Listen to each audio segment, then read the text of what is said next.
What is asthma? Asthma is defined as a chronic inflammatory disorder of airways characterized by episodic bronchospasm associated with airway obstruction.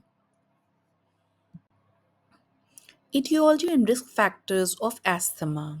Well, there could be a genetic predisposition. Environmental triggers include allergens, pollution, smoking, cold air and exercise, occupational exposure to certain hazardous material, and respiratory infections of viruses like rhinovirus, etc. Now, asthma is of two types, atopic and non atopic asthma.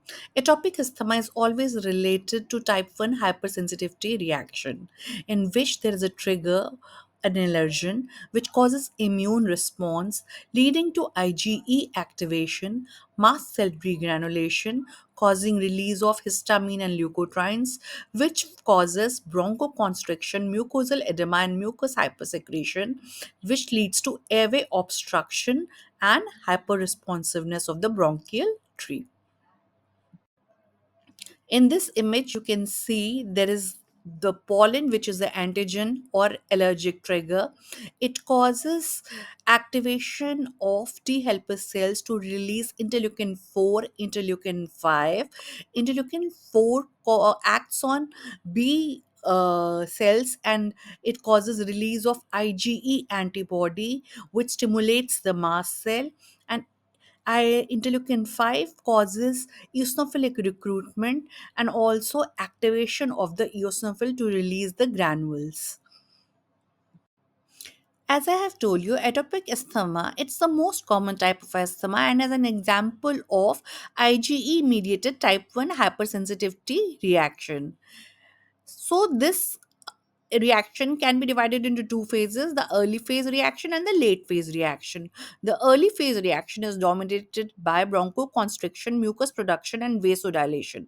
Bronchoconstriction is triggered by mediators released from mast cells like histamine, prostaglandins, and leukotrienes, and also by reflex neural pathways, as you can see here in the image.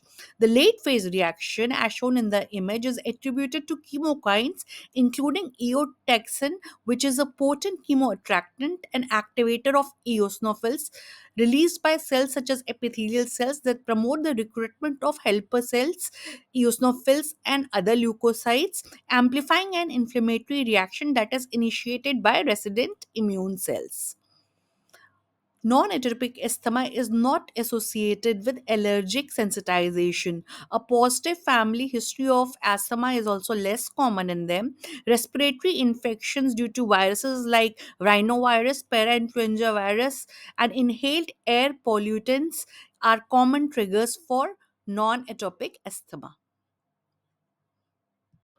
Talking about the clinical features, the patient can present with recurrent wheezing, cough, which is often nocturnal, shortness of breath, chest tightness. Symptoms generally worsen at night or early morning.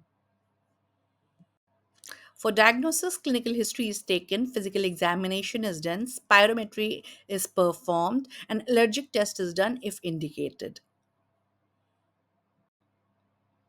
The non pharmacological management includes avoiding triggers, cessation of smoking, patient education, and asthma action plan. The pharmacological management methods include inhalational beta agonists, corticosteroids, and anti allergic drugs as per physician's recommendation. Hope this video was useful for you all. Do subscribe to my channel if you're liking my videos. Thank you and bye for now.